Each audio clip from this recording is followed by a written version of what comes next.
So let's first talk about the physical suffering that Christ went through. So we know that he was flogged by Pilate. So a flogging would consist of being whipped, essentially, with a whip that had at the end of the strands of leather, either pieces of bone or sometimes glass, and they would whip their victims to the point to where they had extreme blood loss, and literally strips of their back would be taken off, exposing muscle and bone. It was in every way excruciating. Now, oftentimes when somebody would experience a flogging by the Romans, they would lose so much blood that they would die during that process. Keep in mind that the goal of the Romans is to make a person suffer as much as possible without actually killing them before they would be killed by crucifixion on the cross. Now the Jews, they had a rule that a flogging or a lashing could not exceed 40 lashes. And so they would keep it at 39 just so they didn't go beyond that. The Romans, however, they had no such rule. So we actually don't know how many times that Christ was whipped. So after he was whipped, they put a robe on him and they put a crown of thorns. Now these thorns were probably 1 to 2 inches thick, and they went all around his head, which would have caused severe bleeding on his head as well. Then after that, Jesus, he had to lift up a cross beam of the cross that he would eventually die on, and he had to carry that after being flogged. So I couldn't find an actual cross beam, but we do have this, which is probably a railroad tie or something. I carried this thing down here. I don't know how much it weighs, but the cross beam that Christ had was probably 80 to 110 pounds. And so just carrying this down here, as you know, a very strong and capable man that I am, was a little bit of an ordeal. I can't imagine doing this after a flogging.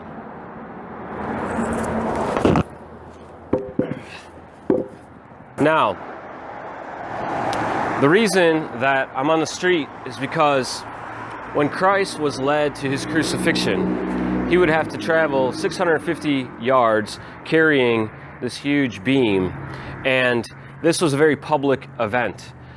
Scholars project that he was more than likely crucified on the high grounds of Jerusalem, just outside the city. And so there would have been, at the time of Passover, thousands perhaps of people that knew that this was going on. And there were crowds of people that were hurling insults at him. And so here is Jesus, stripped down, he is beaten, and he's carrying this huge beam to be crucified publicly, to where everybody saw him. The humiliation that he experienced is probably something you and I never have experienced. So when he would have been crucified, they would have laid him down and affixed the crossbeam to the longer part of the cross, and then nailed his hands to the cross.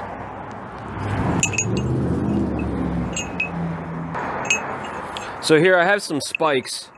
Now the spikes that they would have used to crucify Jesus would have been probably about 7 inches long, and they would have gone through the wrists so as to support the body. In ancient times, the hand was considered this whole area here, and so they would have gone through the wrists and through the tops of the feet.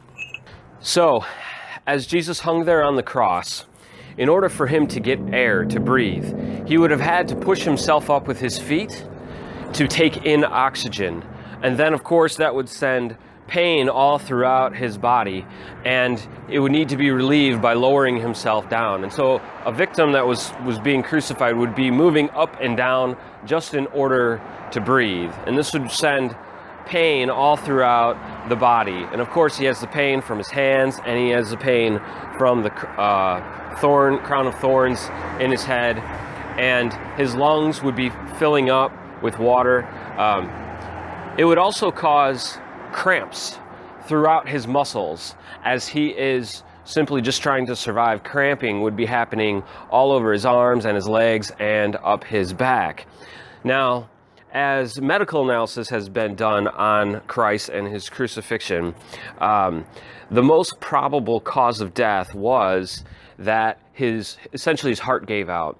Victims would often suffocate through this process of trying to breathe by going up and down, and they would die that way.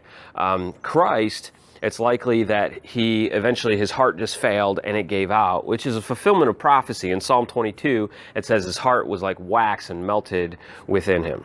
So as far as this experience of dying for us, that's a little glimpse into what it was like for Christ physically. But perhaps the worst suffering that he experienced was not the physical part. Imagine with me for a second that an acquaintance of yours you don't know very well said to you, "I don't like you, and I don't want to have anything to do with you." You would probably be hurt. Now imagine if your best friend said that to you.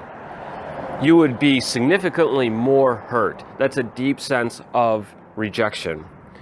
Now, imagine if your spouse said that to you, or your mother or father said that to you. That is a pain that is significantly deeper. Now imagine this, Jesus, the Son of God, who has lived an eternity past in perfect union with the Father. And he has said that he and the Father are one. So now, for the first time ever, and the only time ever, Jesus is put on the cross. And it says in 2 Corinthians that he was made to be sin for us. Jesus literally became sin in and of itself on the cross. And at that moment, when he became sin, paying for our sin in our place, the Father turned his back on the Son. And so he faced rejection from the Father because he had become sin on our behalf. The rejection and the pain that he experienced from that is deeper, is more significant, and is worse than anything you and I probably will ever know. I would say that probably that is the worst aspect of Christ's suffering on our behalf. It says in Psalms that the psalmist cries out, my God, why have you forsaken me?" And that is one thing that Jesus said while he is on the cross. And sometimes that confuses us, like, why would he cry that out? It's because at that moment, the Father, as he poured out his wrath on Jesus on the cross because Jesus had become sin and was taking the payment, the penalty for us, the Father turned his back on him and had forsaken him for that one moment in eternity. So as we think about the Son's experience, as we think about Jesus' experience on the cross, yes, it was physically horrific. It was excruciating. But his experience of being rejected by the Father, even more so. And he did that for me. He did that for you.